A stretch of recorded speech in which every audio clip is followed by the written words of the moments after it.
Baiklah, Assalamualaikum warahmatullahi wabarakatuh. Perkenalkan, nama saya Reva Dilara Putri dengan NIM 20029077. Pada kesempatan kali ini, saya akan mempresentasikan tugas akhir struktur aljabar.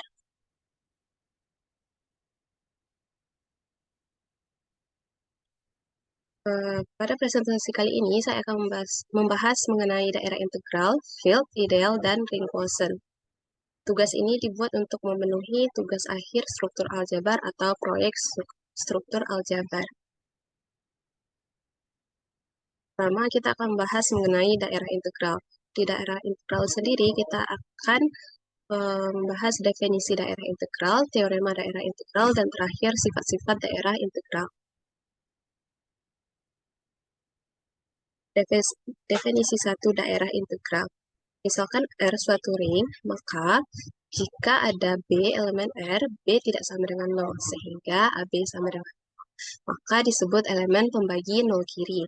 Yang kedua, jika ada B elemen R, B tidak sama dengan 0, sehingga BA sama dengan 0, maka disebut elemen pembagi 0 kanan. Yang ketiga, jika ada B elemen R, B tidak sama dengan 0, AB sama dengan BA sama dengan 0, maka disebut elemen pembagi 0.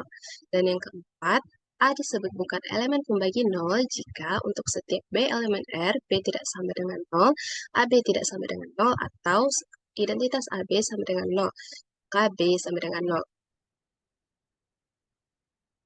Sebagai contoh, misalkan Z operasi penjumlahan dan perkalian merupakan ring. Ambil A tidak sama dengan 0 elemen Z. Jika AB sama dengan 0, maka B sama dengan 0. Jadi, Z operasi penjumlahan dan perkalian tidak mempunyai pembagi 0 karena tidak ada B sama dengan 0. Tidak ada B tidak sama dengan 0 elemen Z, sehingga AB sama dengan 0. Definisi 2 dari daerah integral.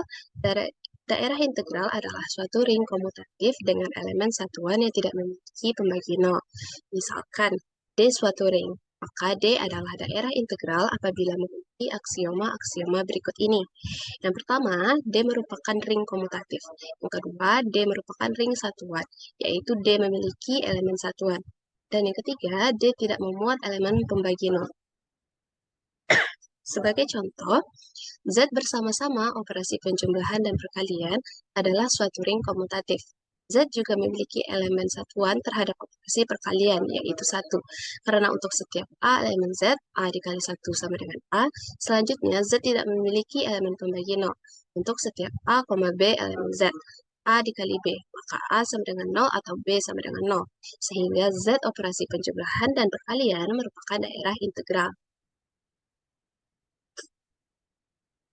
Kita masuk kepada teorema daerah integral. Yang pertama, teorema 1. Apabila D suatu daerah integral, maka pada D berlaku sifat konstelasi terhadap operasi perkalian, yaitu untuk setiap A, B, C elemen D, dengan C bukan elemen 0 pada D, maka apabila A dikali C sama dengan B dikali C, maka A sama dengan B. Ini disebut sifat konstelasi kanan. Yang kedua, apabila C kali A sama dengan C dikali B, maka A sama dengan B, disebut sifat konstelasi kiri. Teorema 2, misalkan D adalah suatu daerah integral dan I suatu daerah ideal dalam D, maka D per I adalah suatu daerah integral jika dan hanya jika I suatu ideal prima dalam D. Teorema ketiga, diberikan A dan B elemen ring R. Jika A dan B bukan pembagi 0 ring R, maka AB bukan pembagi 0. Sifat-sifat daerah integral. Diketahui D, daerah integral, dan A, B, dan C merupakan anggota dalam D dengan A tidak sama dengan 0. Maka berlaku sifat-sifat berikut ini. Jika AB sama dengan CA, maka B sama dengan C, konstelasi kiri. Yang kedua, jika BA sama dengan CA, maka B sama dengan C, merupakan sifat konstelasi kanan. Yang ketiga, persamaan AX ditambah B sama dengan 0, dengan X tidak diketahui, paling banyak mempunyai satu penyelesaian. Persamaan AX ditambah B sama dengan 0 tidak perlu mempunyai suatu penyelesaian dalam Z. Tetapi bila A dan B anggota suatu field dan tidak 0, maka teorema di atas menjamin adanya AX ditambah B sama dengan 0. Selanjutnya kita masuk ke dalam materi field atau lapangan. Kita akan membahas mengenai definisi field, teorema field, dan sifat-sifat field. Yang pertama, definisi satu dari field. Misal F adalah ring komutatif dengan elemen satuan, maka F adalah field jika setiap elemen yang tidak nol memiliki inverse. Dari definisi di atas dapat disimpulkan bahwa syarat sebuah ring F dikatakan field atau lapangan adalah yang pertama, F merupakan komutatif. Yang kedua, F mempunyai elemen satuan atau identitas perkalian. Yang ketiga, F merupakan ring pembagian. Definisi 2 dari field, setiap elemen tak nol di F yang memiliki inverse perkalian disebut unit. Misalkan C adalah unit pada F, maka A, B elemen F, sedemikian hingga B sama dengan C dikali A. Maka B disebut kawan dari A. Sebagai contoh, himpunan bilangan bulat terhadap operasi penjumlahan dan perkalian merupakan daerah integral, tetapi bukan field. Elemen di Z merupakan unit adalah 1 dan min 1. Definisi 3 dari field, suatu field atau F pada operasi penjumlahan dan perkalian dikatakan mempunyai karakteristik P tidak sama dengan 0 jika untuk setiap A elemen F terdapat bilangan bulat positif P, sedemikian sehingga PA sama dengan 0. Dan tidak ada bilangan bulat positif lain yang lebih kecil dari P memenuhi sifat tersebut. Jika suatu field tidak mempunyai karakteristik P tidak sama dengan 0, untuk suatu bilangan bulat positif P, maka field tersebut dikatakan mempunyai karakteristik 0. Selanjutnya kita masuk kepada teorema field. Teorema 1, jika R adalah field, maka R merupakan daerah integral. Teorema 2, setiap daerah integral berhingga merupakan field. Akibatnya, ring Zn adalah sebuah field jika n adalah bilangan. Yang ketiga, diketahui F adalah field.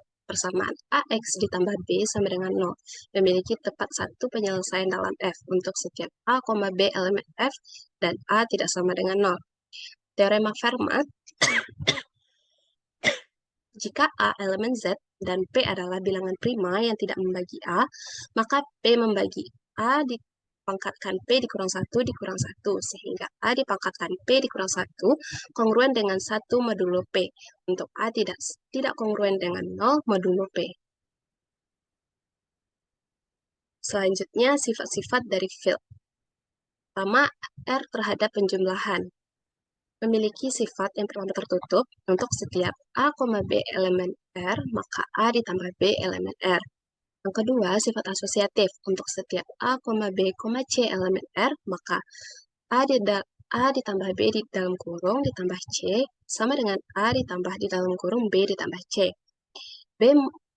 Yang ketiga, mempunyai unsur kesatuan. Adanya elemen identitas alfa sehingga A ditambah alfa sama dengan alfa ditambah A sama dengan A. Yang keempat, mempunyai inverse. Untuk setiap A elemen R terdapat B sedemikian hingga A ditambah B sama dengan B ditambah A sama dengan alfa. Yang kelima, ada sifat komutatif. Untuk setiap A, B elemen R, maka A ditambah B sama dengan B ditambah A. Selanjutnya, sifat-sifat field pada operasi perkalian. Pertama, tertutup. Untuk setiap A, B elemen R, maka A kali B elemen R. Yang kedua, sifat asosiatif. Untuk setiap A, B, C elemen R, maka A dikali B dikalikan dengan C sama dengan A dikali B dikali C. Yang ketiga, mempunyai unsur kesatuan. Adanya elemen identitas beta sehingga A dikali beta sama dengan beta dikali A sama dengan A. Yang keempat, mempunyai inverse. Untuk setiap A elemen R dikurang 0, terdapat B sehingga A dikali B sama dengan B dikali A sama dengan beta. Yang terakhir, sifat komutatif untuk setiap A, B elemen R, maka A dikali B sama dengan B dikali A.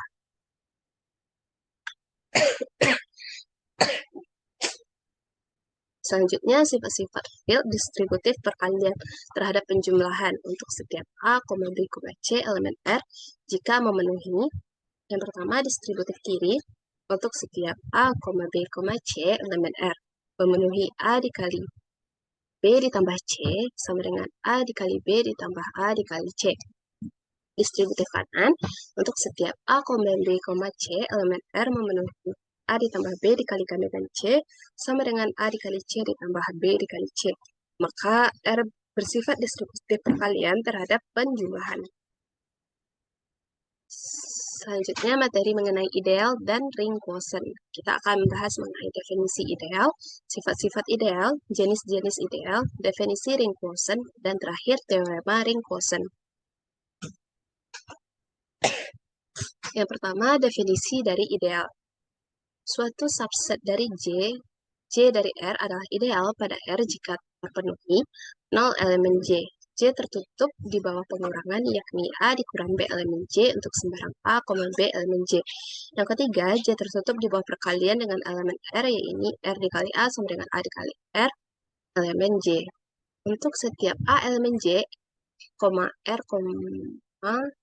untuk setiap A elemen J, R elemen R besar, berkenaan dengan sifat ketiga, J disebut suatu ideal kiri jika hanya berlaku RA elemen J, dan disebut ideal kanan jika hanya berlaku AR elemen J. Karenanya, ideal selalu diartikan adalah ideal dua sisi seperti di atas. Pada ring komutatif, sembarang ideal kiri atau kanan adalah ideal. Definisi 1 dari ideal. Diketahui ring R dan I, R maka disebut ideal dari R jika memenuhi aksioma-aksioma berikut ini. Yang pertama, ideal merupakan subring dari R.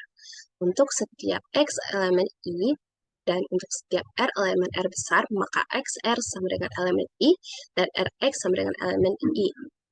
Untuk definisi kedua, misalkan R adalah suatu ring dan I merupakan subset dari R dengan I tidak sama dengan himpunan kosong, I disebut ideal kiri dan dari R jika dan hanya jika untuk setiap X elemen I berlaku X dikurang Y elemen I. Yang kedua, untuk setiap X elemen R besar dan untuk setiap X elemen I berlaku RX sama dengan elemen I. Definisi ideal. Ideal I disebut ideal trivial jika I sama dengan himpunan 0 dan disebut ideal sejati jika I tidak sama dengan R. Ideal I dinamakan ideal tak sejati jika I sama dengan R. Ring yang tidak mempunyai ideal sejati disebut ring sederhana atau simple ring. Apabila R adalah ring komutatif, maka ideal kanan juga merupakan ideal kiri. Sebagai catatan, yang pertama, ideal pasti merupakan subring dan tidak sebaliknya. Untuk setiap R elemen R besar dan untuk setiap X elemen I berlaku Rx, XR elemen I, berarti bahwa Rx tidak sama dengan XR.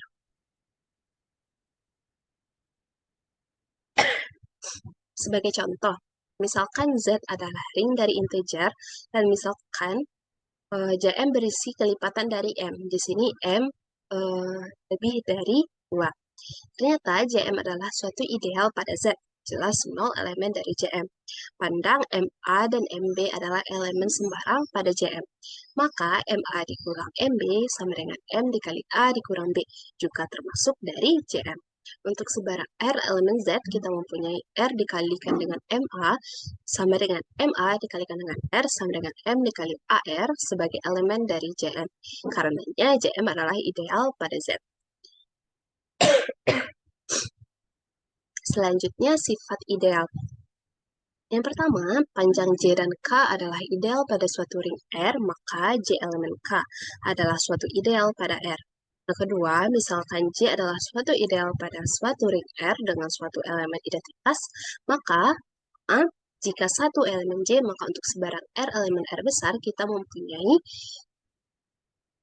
dan jika sembarang unit untuk U, irisan J, maka J sama dengan R.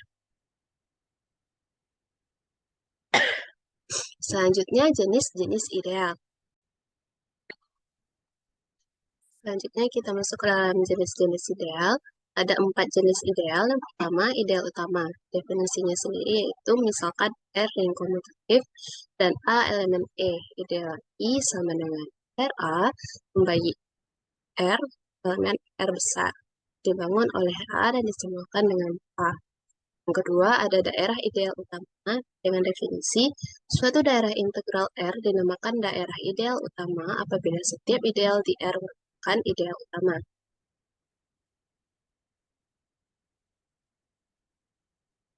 Yang ketiga ada ideal prima, definisinya yaitu misalkan R suatu gelanggang komutatif dan S suatu ideal dari R. S disebut ideal prima dalam R apabila untuk setiap A, B elemen R besar, jika A, B elemen S, maka A elemen S atau B elemen S. Yang terakhir ada ideal maksimal, definisinya itu suatu ring dan S adalah suatu ideal dari R dengan S tidak sama dengan R. S disebut ideal maksimal dari R1 jika tidak ada ideal dari R yang memuat S selain S dan R. Selanjutnya, definisi dari ring quotient. Ring quotient merupakan suatu ideal J pada suatu ring R adalah suatu subgrup yang normal dari grup adiktif dari R. Karenanya, koleksi koset A elemen R membentuk ring yang disebut dengan ring quotient R per J. Teorema ring quotient. Yang pertama, jika diketahui F field, maka setiap ideal dalam Fx merupakan ideal utama. Teorema kedua, jika F field dan polinomial Px irreducible dalam Fx, maka ring quotient Fx per Px merupakan field. Yang ketiga, jika diketahui F merupakan A menuju B, homomorfisme ring dengan peta FA dan inti K, maka ring quotient A per K isomorfisme dengan FA. Teorema ini juga disebut dengan teorema fundamental dari homomorfisme ring. Dan terakhir, contoh. Dalam contoh ini akan diperlihatkan bahwa Rx per X kuadrat ditambah 1 isomorfisme dengan himpunan bilangan kompleks C. Untuk menggunakan teorema di atas, diperlukan suatu fungsi untuk mendefinisikan suatu homomorfisme ring dengan daerah asal Rx. Dan intinya adalah X kuadrat ditambah 1. Didefinisikan suatu pemetaan Fi, Rx menuju C dengan Fi, Px sama dengan Pi, jelas bahwa peta dari Fi adalah C. Inti dari Fi adalah Fix, merupakan Fi di dalam kurung I sama dengan 0, mengikuti X kuadrat ditambah 1. Oleh karena itu, mengandung X kuadrat ditambah 1. Karena sebarang ideal yang mengandung X kuadrat ditambah 1 secara sejati adalah Rx. Dan karena K tidak sama dengan Rx, maka K haruslah sama dengan X kuadrat ditambah 1. Dengan menggunakan teorema fundamental homomorfisme ring diperoleh Rx per K sama dengan Fi atau Rx sama Rx per X kuadrat ditambah 1. Baiklah, terima kasih atas perhatiannya. Sekian dari presentasi dari saya. Mohon maaf apabila terdapat kesalahan. Assalamualaikum warahmatullahi wabarakatuh.